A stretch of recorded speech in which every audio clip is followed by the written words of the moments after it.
예, 죄수의 몸으로 로마까지 가이사를 만나기 위해서 떠나던 바울 일행이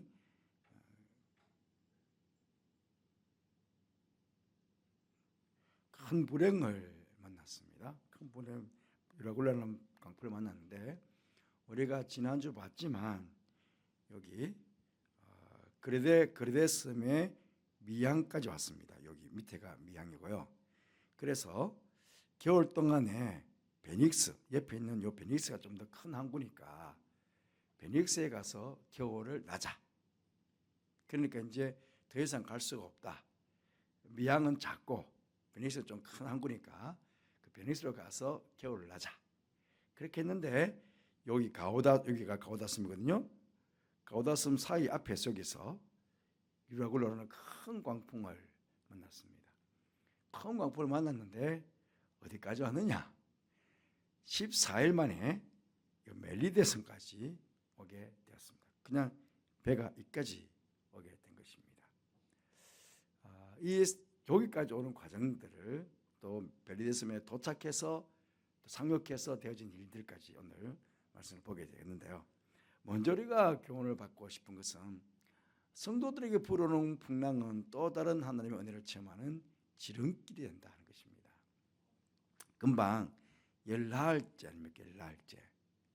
사실은 만약에 그냥 베닉스에 머물렀다면 로마까지 가는 시간이 얼마나 걸렸을까요? 온 겨울을 나야 됩니다. 베닉스에서. 그러니까 뭐 한두 달 이상은 시간이 더 걸리겠죠. 한두 달 이상은 어쨌든 겨울이 지나야 되니까. 그러니까 따지고 보면 지금 바울의 목적은 로마입니다. 가이사 앞입니다. 그럼 베닉스에 머무는 동안은 두 달 혹은 석 달 늦춰지게 되겠죠.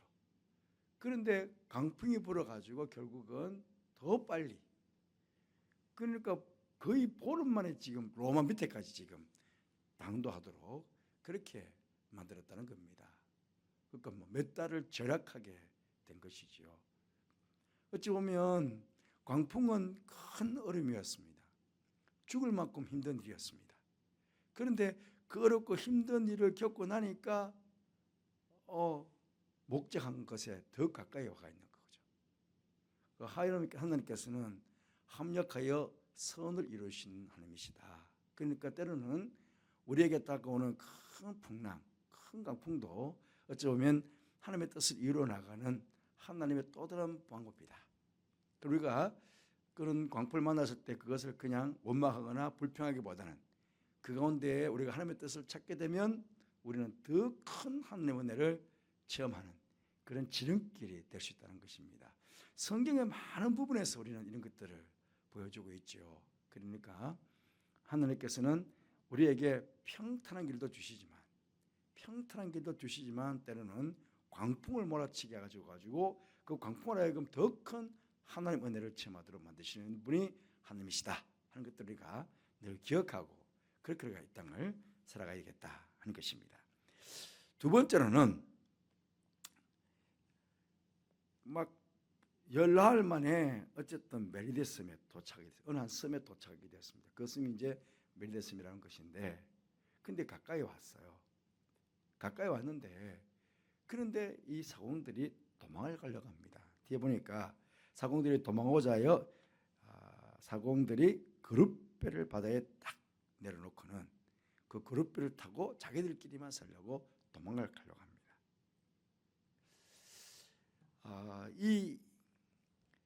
죄송합니다. 예. 사공들이 지금 도망하면 어떡합니까? 지금 그 배에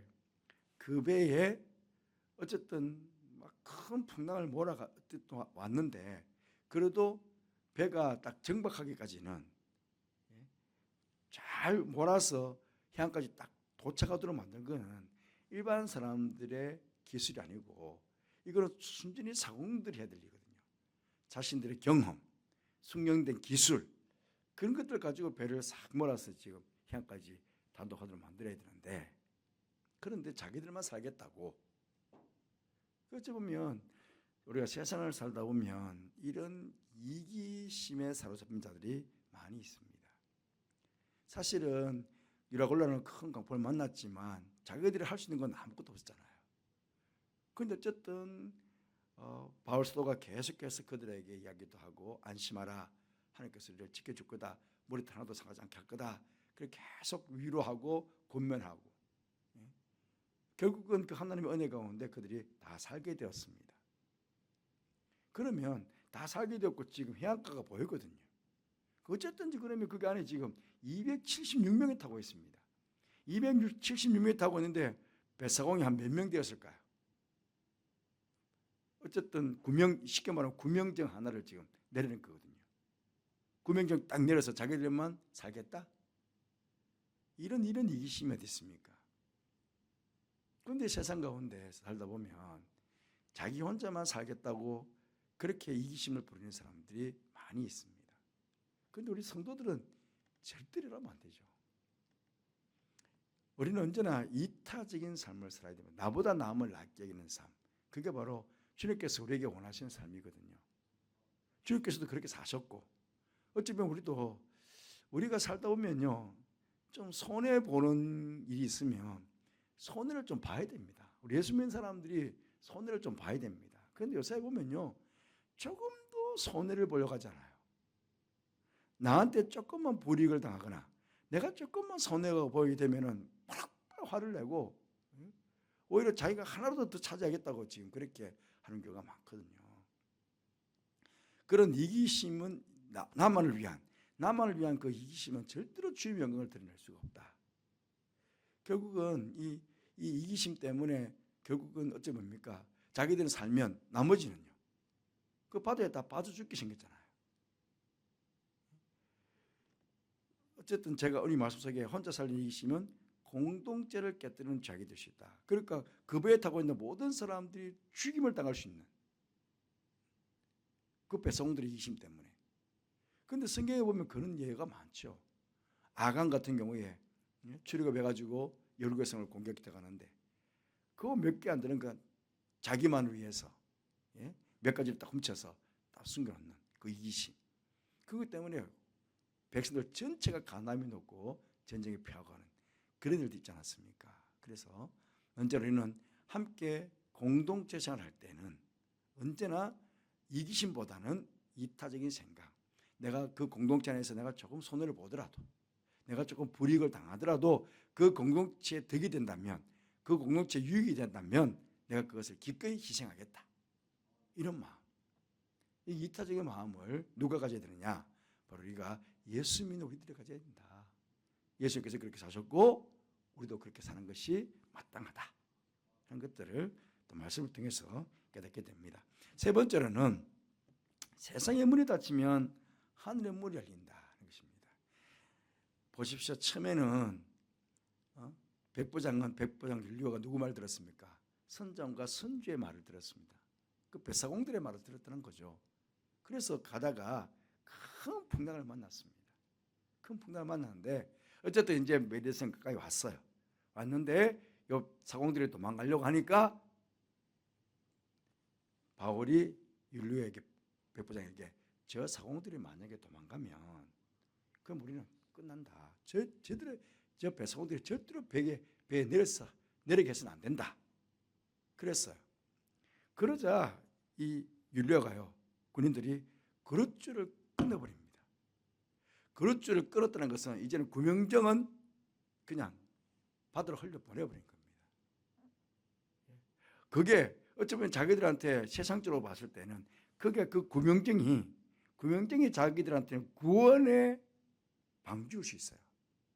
어이구 저게 우리를 살릴 수 있는 건데 저걸 끊어버리다니, 그럴 수 있잖아요. 우리가 세상을 살면서 이게 전부인데, 이게 나를 살려줄 것 같은데 세상의 것에 딱 우리가 눈이 고정되어 있으면 절대로 하늘의 문이 열리지 않습니다. 그런데 세상의 줄을 딱 끊어버리면 이게 내 생명을 구하는 게 아니고 나는 천국이 내 소망이다 라는 생각을 가지고 세상 것에 딱 거기에 내 생명을 거는 게 아니고 천국 하늘나라의 것에, 위의 것에 내가 소망을 딱 살다 보면, 그러면 세상 문이 닫히면은 하늘을 내리는 것을 우리가 경험하게 됩니다. 사방이 다 우겨싸움을 당할 때, 이게 우리는 죽게 되었다 할 때 하늘 열면 하늘 문은 활짝 열렸거든요. 우리 예수 믿는 사람들은 사실은 그릇줄 붙잡고 사는 사람들 아닙니다. 세상 것 붙잡고 세상이 전부인 양, 세상을 붙잡고 이게 나를 구원할 것 같고 이게 나를 살려줄 것 같고 여기 이것만 내가 붙잡고 있으면 안 된다는 거예요. 이거를 놔야 될 때가 있습니다. 그러면 이걸 놓는다는 것은 세상물이 다치는 경우가 되는데 그런데 절대로 다치지 않습니다. 더 큰 더 좋은 하늘을 여는 것을 우리가 경험하게 될 거거든요. 그릇을 끊어져서 다 죽었습니까? 아니죠. 다 살게 되었습니다. 그런 걸 보게 된다면 우리가 어디에다가 소망을 두고 살아가야 되느냐 하는 것들을 다시금 이 말씀을 통해서 우리는 깨닫게 됩니다. 네 번째로는 하나님께 헌신된 한 사람이 결국은 공동체 전체를 권할 수 있다. 이기심을 가진 한 사람은 그 공동체 전체를 깨뜨리지만 그러나 하나님께 헌신된 한 사람은 공동체 전체를 권할 수 있다는 것이죠. 누굽니까? 바로 바울. 그는 떡을 가져다가 모든 사람 앞에서 하나님께 축사하고 떼어 먹기를 시작하며 그들도 다 안심하고 받아 먹으니라. 여러분, 바울은 죄수입니다. 그리고 거기 있는 사람들 대부분은 하나님을 모르는 사람들입니다. 그렇잖아요. 하나님을 모르는 사람들입니다. 하나님을 모르는 사람인데 그가 떡을 가지고 축사했답니다. 하나님께 기도했다는 거죠. 아마 거기에 많은 사람들이 그때 그 당시에는 로마 신화, 그러니까 많은 신들이 있었습니다. 아마 각자 자기 나라 신들, 각자 자기 종족의 신들을 아마 막 풍랑 일어났을 때 막 부르고 난리 났을 거예요. 그죠? 거기는 한 종류만 있는 게 아니고 이집트 사람들도 있을 것이고 각 나라 사람들이 같이 있을 거니까 무역하는 사람들도 있을 것이고 여러 사람들이 276명 중에는 여러 사람들이 있을 것입니다. 여러 종교 사람들, 여러 종족들이 같이 있었을 텐데 그런데 바울이 하나님께 축사하니까 그걸 그냥 받아들이는 겁니다. 다 안심하고 그 하나님께 바친 제물인데 자기들 신들의 이름을 부른 것도 아니고 하나님 이름을 부르고 기도하고 딱 먹기 시작하는데 그들이 다 안심하고 받아먹는 거예요. 왜? 이미 봤거든요. 바울이 믿는 하나님만이 유일하시는 것을 그들이 경험하고 있었거든요. 이것입니다. 우리가 하나님을 믿는 사람으로서 세상 가운데 보여줄 거, 내 자신을 보여주는 게 아니고 내가 얼마나 바르게 살아가고 있느냐, 내가 하나님의 사람으로서 얼마나 바르게 살아가고 있느냐, 내가 얼마나 하나님을 의지하고 있느냐를 그것을 딱 보여주면 세상 사람들은 그걸 보고 믿게 되거든요. 하나님께 헌신된 나은 사람 때문에. 결국은 그 배에는 바울이 복이었습니다. 우리가 어디 가든지 그 공동체에 내가 복이 되어야 됩니다. 이기심을 가지고 공동체를 깨뜨리는 사람이 아니고 바울처럼 그곳에서 정말 하나님의 복을 내리게 만드는 그 공동체 내 하나님의 복이 가득하게 만드는 그런 복이 되어야 된다. 우리는 기도할 때마다도 여러분 각자 우리 교회 공동체에서도 기도하지만 여러분 각자 지금 삶의 터전이나 혹은 여러분 모임이 다 있잖아요. 뭐 회사이든 어디든 모임이 다 있는데 그 모임 가운데 내가 머물러 있을 때 내가 그 사람들에게 내가 복이 되어야 되겠다. 복이 되어야 됩니다. 우리는 복이 되어야 됩니다. 나 때문에 내 덕분에 나 덕분에 그 사람들이 다 복을 받는 하나님의 복을 받는 그런 일들이 있어야 되는데 바울은 물론 바울과 있었고 누가도 있었고 에바브라도 있었습니다. 하지만 그 사람들도 있었지만 결국은 궁극적으로는 바울 덕분에 276명이 다 구원을 받는 그런 역사가 있게 되었다. 그 로마 군사들도 도망가려고 했던 이기심을 가지고 도망가려고 했던 그 사고들도 결국은 구원을 받게 된 것이지요. 그러는 어쨌든 내 삶 자체가 복을 축복의 통로가 되어서 내가 머무는 곳에서 하나님의 복이 흘러나가도록 그런 삶을 우리는 살아가야 되겠다 하는 것이 깨달아지게 됩니다. 또 여기 보시면요, 요 군인들도 나빠요. 군인들은 죄수가 헤엄쳐서 도망갈까 해서 그들을 죽인 것이 좋다. 아니 자기들 어떻게 구원받았어요? 자기들이 무기로 구원받았나요? 자기들이 용맹해서 군인으로서 용맹해가지고 뭐 받아와 싸워서 이겨서 구원받았나요? 아니잖아요. 그런데 세상에는 이렇다는 거죠. 세상에는 배은망덕한 사람들이 있어요. 자기가 뭐 잘났으면 한 것 같은데 따지고 뭐 그게 아니거든요. 그때는 자기가 막 은혜 받았다고 내가 감사도 그러고는 싹 돌아서 그러는 내가 언제 그러냐는 식으로 그 배은망덕하게 행동하는 사람들이 많이 있다. 뱃사공도 그렇고 이 군들도 그렇고. 그래서 죽이자는 거예요, 사람들을. 그건데 누가 있습니까? 제수로 다 죽인다면 바울도 있지요. 바울 때문에 살았으면서, 바울 덕분에 살았으면서 바울을 죽이잖아요. 이런 잘못된 생각을 가지고 있는 세상 사람들이 많은데, 그런데 예수 믿는 사람들도 이런 생각을 가질 수 있다는 것에 대해서 우리는 경각심을 가져야 됩니다. 은혜로 이길 줄 알아야 된다. 하나님 은혜든지 또 살아가면서 누군가에게 은혜를 받잖아요. 우리는 인간관계 속에서 살아가다 보면 누군가에게 도움을 받고 누군가의 은혜를 받습니다. 그거 잊으면 안 됩니다.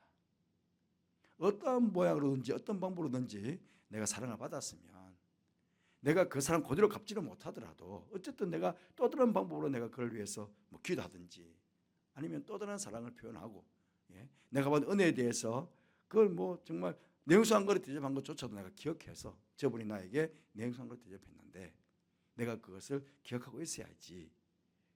그런 걸 다 기억하고 있어야죠.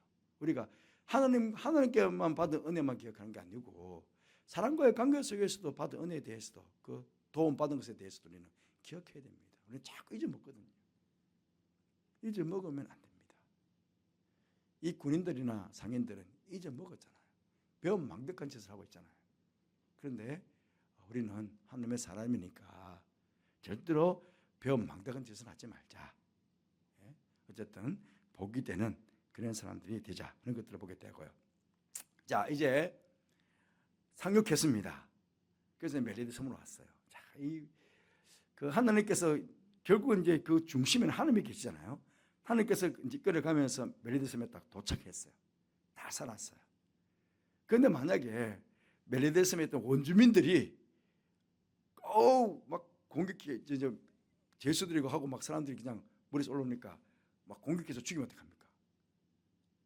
그렇잖아요. 왜 우리 땅에 들어와? 그 옛날에는 우리 땅을 보호해야 되잖아요. 그런데 한두 사람도 아니고 그 많은 사람들이 막 들어온다면 만약에 나쁜 마음, 이 멜리데스의 사람들이 보볼리오와 추장과 그 사람들이 나쁜 마음을 먹었다면 어떻게 하겠습니까?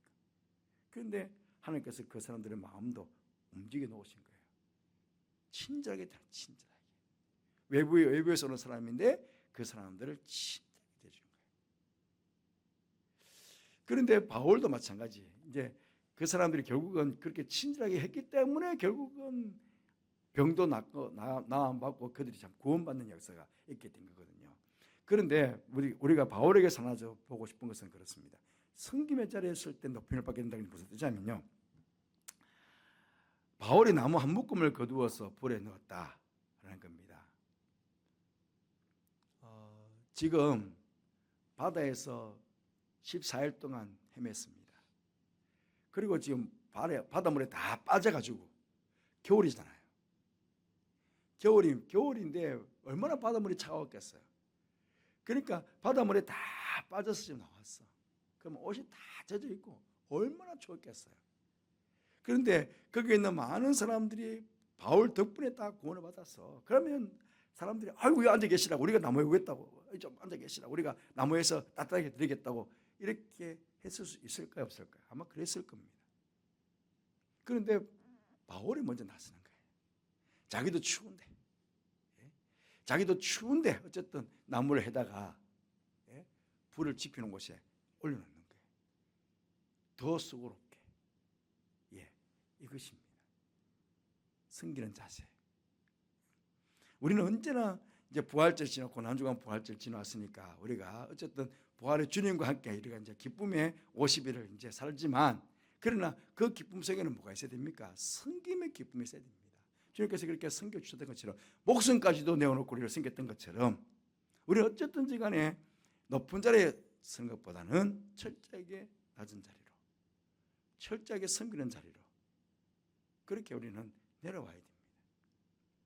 예수님처럼 바울처럼 우리는 본받자는 말이에요. 예, 바울도 늘 나를 본받는 자가 되라. 예. 왜? 자기도 예수님을 본받았으니까. 그 본받은 그게 가장 중요한 뭐냐면 섬김의 본이에요. 섬김의 본. 그래서 바울도 이렇게 섬김의 자리에 쓰는 거죠. 근데 뭐 독사가 나와서 소를 물었는지 무슨 독을 먹더라도 해를 받지 않는다는 주의 말씀이 그대로 이루어지는 역사도 보게 되잖아요. 섬김의 자리에서 하나님 역사도 같이 보게 되는 그런 일이 있다는 겁니다. 그리고 결국은 섬기다 보니까 결국은 높임을 받게 되는 거예요.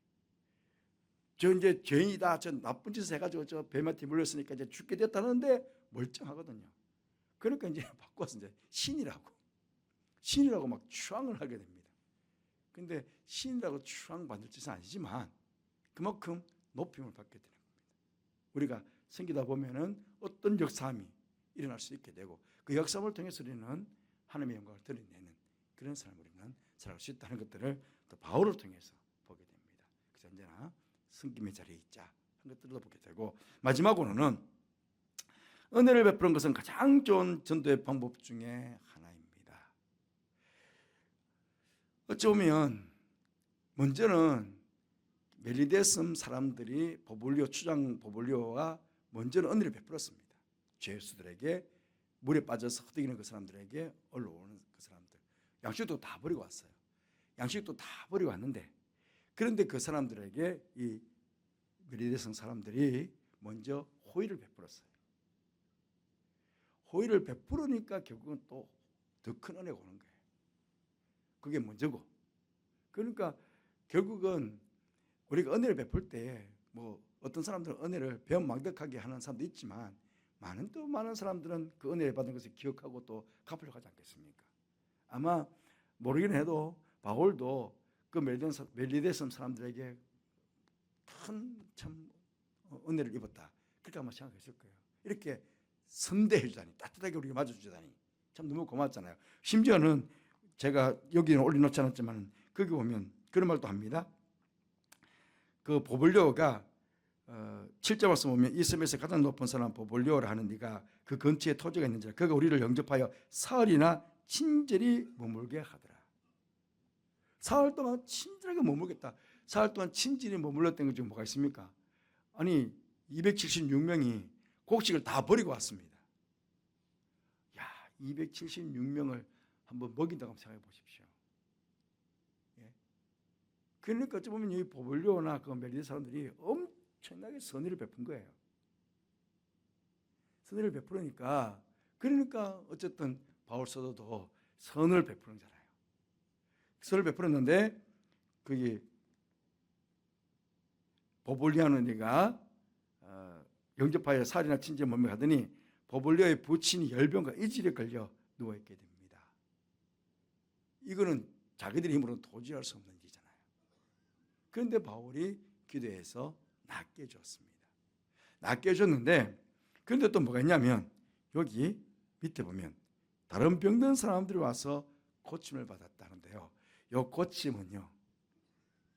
앞에 보블리오의 아버지는 바울이 기도해서 병을 낫게 만들었고요.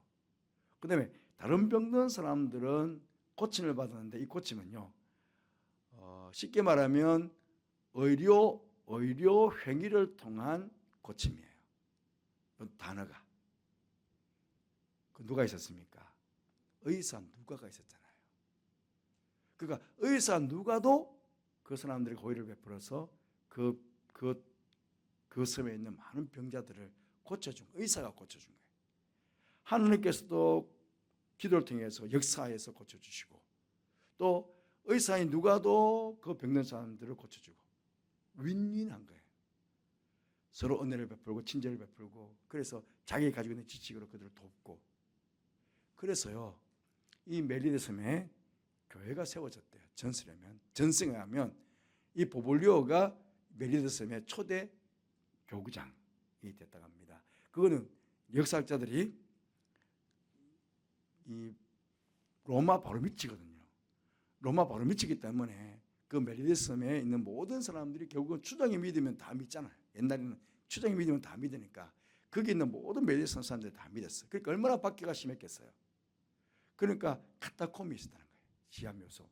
지하묘소에 예배드렸던 흔적들이 그 멜리데섬에 남아있다고 합니다. 그냥 친절만 있는 게 아니고 그게 복음이 들어가가지고 그 멜리데섬 사람들 전체가 예수를 믿는, 주장은 초대 교구장이 되는 그런 은혜를 이 멜리데섬 사람들이 있게 되었다 하는 것입니다.